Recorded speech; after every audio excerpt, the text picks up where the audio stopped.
I bought a $90 smartwatch and smartphone hybrid from TEMU, and in this video, we're gonna unbox it, test it out, and try to figure out how to use it. Now here's the thing, last time I bought a phone from TEMU, the fingerprint reader literally worked with an elbow, and the charging cable was the worst thing of all time, so let's see what kind of garbage they sent me today. So a couple weird things right off the bat. I bought this from TEMU, but it came from Amazon, so I guess it was drop shipped. But let's see what's inside. You gotta be kidding me. All for this little tiny box. Well guys, let's open this up and see what's inside the box. Boom. Whoa. There's no way. Oh my goodness. This thing is massive. Just for an initial scale, that's my wrist. That's the watch. This is my Apple Watch. You've got to be kidding me. Holy crap. Let's see what's underneath this thing first. Looks like we have a little box here with our charging cable. We have a... What is this? Dude, wait, hold on. Why do we have tweezers? What do we need tweezers for? What?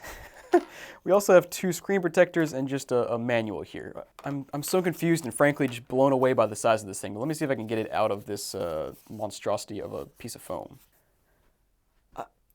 I mean, like, oh. I mean, like, guys, can you imagine going in public and walking around the store with this thing, this monstrosity on your wrist? It's just insane. Like, what in the world? Oh no. You like my smartwatch? Head size for comparison. But guys, I'll keep this off my wrist for now so we can actually inspect it and see what's going on here. So first thing you notice is it clearly looks like a square smartphone mounted to like a smartwatch contraption. And on the sides we have a red button, a black button. And it looks like on this side we have a lock and unlock slider thing. Then at the bottom of the screen we have like a back button and our menu button. Let's go ahead and pull off this little, oh, yep, that comes off pretty easily. Wow, that pulled off not only the little film, but also the screen protector, which is just awesome. But guys, I guess wait, hold on. Is that a camera? Yo, is that a camera down there in the corner? Dude, I can't wait to see what the picture quality looks like on this thing. It's gonna be atrocious, but let's try to turn it on first. I'm assuming the red button turns it on. There it is, lock mat, intelligent and smartwatch. And there it is, the phone is starting. Looks just like Android, wow. They got this like custom background screen that looks kind of like a watch, and I guess it's a, wait, how do I do anything? Is it a touch screen? Yeah, there it is, oh my goodness, this is, oh, now it's a little faster. All right, let's turn up this brightness. And sure enough, we have an Android taskbar here with our Wi-Fi, Bluetooth, do not disturb, all that normal stuff. And then, wow, that notification text is so small. That's insane. But guys, let's see if we can get to the apps here. Can I swipe from the bottom maybe, or side? Oh, there we are. We got apps, we got calendar, camera, Gmail, Google, Play Store. Oh, we actually have the Play Store built in, which is cool. But guys, let's go ahead and start with our settings and see what this device even is. So all it says is model LockMat Apple II Max, and then Android version 11, which is, that's something, that's old. And you can also see we have, looks like 32 gigs. Yeah, we got 32 gigs here built in, which is not horrible. But yeah, I feel like it's time for us to test out the camera here because like, what is this thing gonna look like? Wait, oh my gosh. Wait, hold on. Where's the camera? So I thought this is a camera, but that's facing me right now. Yo, there's a camera on the front. Honestly, I did not even look at the top, but we have our camera right there, and then we have a speaker, I guess, right there, and then our SIM card slot there. And then here on the bottom, we have a USB-C connector for charging, I guess. But guys, let me just, let me just take some pictures and videos so you guys can admire. Imagine taking a selfie like this. Honestly, that's not as bad as I thought it would be. Let me take a few more. All right, so you're just like walking around and you're like, oh, I see this dude, and actually this is really good for sneaky photos. You're in the grocery store and you're like, let me take a photo of this dude right here. And as you can see, we also have HDR built in here. So let me turn that on and see if that changes how these photos look. I think they look about the same, but let's go ahead and flip this around. And yeah, sure enough, there is a selfie camera. So right there, yep, that's the other camera. Yeah, so apparently you can't use the side buttons to take a photo. You have to actually press this right here, which is a huge oversight because then your finger just covers the camera. Wow, that's annoying. Wait, hold on. Dude, no way. It takes the photos upside down? Are you kidding me? All right.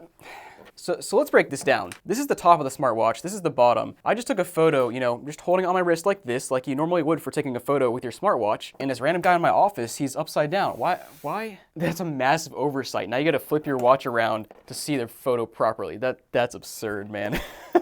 I should expect no less though. So now I wanna take video, but I'm not sure how to because it says picture video, which is confusing because it's either picture or video, right? But like holding this, oh wait. You can take rapid fire photos.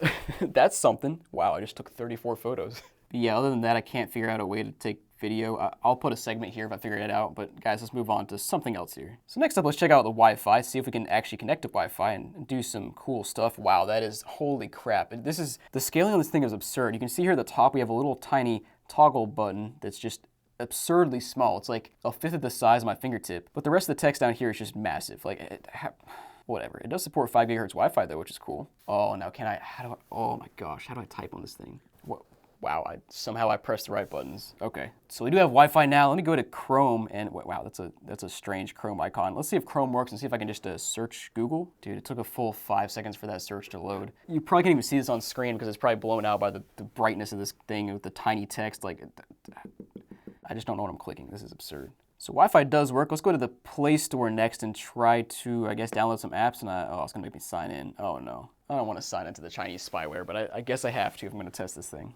6.5 hours later. Aha, we're in. So guys, we have some apps downloading, but at least I think they are, hopefully. But let's go back, and I have a couple more things I want to test out before we get to those apps. So first, we're going to try out a SIM card in this thing. So I have my personal Verizon SIM card. Let's go ahead and try to put it in this slot and see if it functions. Wow, so that's actually a really nice SIM slot. So basically, you just, it's got the little spring-loaded action where you can pull it out and then click it back in. Wow, that's nice. Okay, let's see if it's compatible with Verizon. Yeah, so actually this does work on Verizon apparently. You can see my, come on, taskbar, slide down. You can see Verizon right there. You can see my 4G bars right there. You know, I fully expected Verizon not to work because usually these crappy phones only work on like T-Mobile and AT&T. So let's go back and let's test out a call and see if it actually works. Hold on. Wait. Why am I getting a call on this? Is somebody seriously calling me as I'm on? What the heck? All right, let's call the number I was actually trying to call here. Hello? Hello, I'm calling you from my Apple II Max Android smartphone smartwatch. Can you hear me? Yes, I think. I heard all those words. How is it clear? Yeah, it's not bad. Oh, wow, that's actually surprising. As you can see, guys, somehow this phone, it works, it connects to Verizon, it makes calls, the call quality is actually not bad. Why am I starting to like this thing a little bit? Now, on a secondary note, I will say this thing's getting pretty dang hot, which is not great considering you want to carry it around on your wrist here, so that's gonna, yeah, leave some burn marks or something, so not ideal, just a little side note there. But guys, next up, as always, gotta check out YouTube. We'll stop over here on YouTube and search for some of our Smokin Silicon videos and see what the video quality's like. Okay, so it loads in a somewhat reasonable amount of time. Let's watch the most recent video here, which is selling phones to a Walmart ATM. Quite interesting video. I'll put a card on the screen. Wow, we got a TikTok shop ad here. That's something.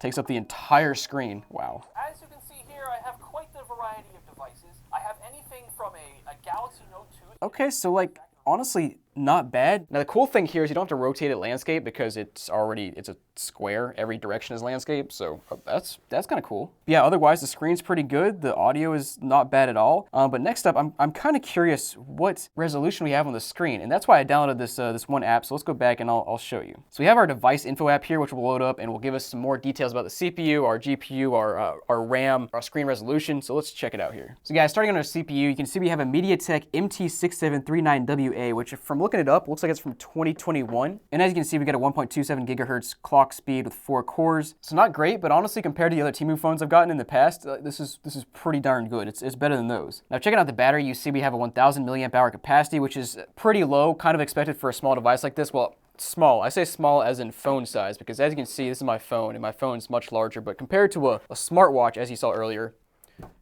it's massive. So honestly, I'd say 1000 is kind of reasonable, except for the fact that this thing it's dying pretty quick. Now in terms of memory, it looks like we have about 3 gigs of RAM there, and then our camera is 2 megapixels in the back, which I guess would be that. And then our front would be there, which is also 2 megapixels. Looks like they're actually using the exact same camera for both of them. And last but not least, the display here. Let's go ahead and check that out. So we've got a 480 by 480 pixels built in the screen, which is 4.2 inches.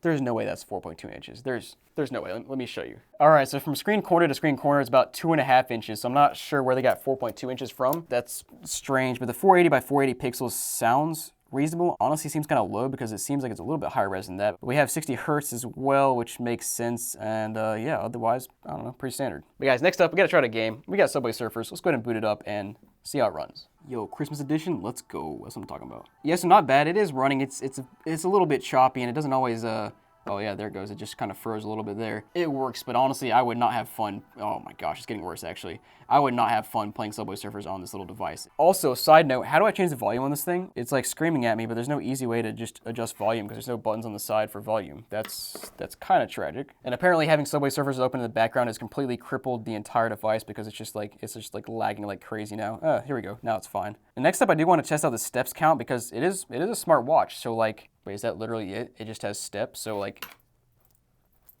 let me put it on my wrist and take some steps and see how accurate it is. All right, 1, 2, 3, 11, 12, 13. Wow, I took 13 steps and it counted as 26, so I guess it just counts as double. Great, super accurate. But guys, next up, we gotta try it. Apparently this thing disconnects from the whole watch assembly. I think this little slider bar is to pull it out.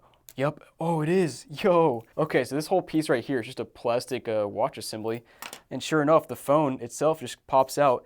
And man, this thing's on fire, holy crap. That would, yeah, that does not feel good. But yeah, as you can see, it looks pretty standard. I don't know, there's no branding or anything on it. It's just a little black device with you know, speaker, SIM, and USB-C. So in case you don't want to talk on your wrist, you can pull it off and be like, yo, what's good with your little tiny phone. It's just, it's absurd. But guys, hope you enjoyed this video. Let me know down below what you think about this device. You know, it was 90 bucks, which I feel like is a bit steep coming from TEMU. Honestly, not a bad device though. So I don't know, I'll put a link down below if you want to check it out. But guys, thanks for watching. I'll see you next time.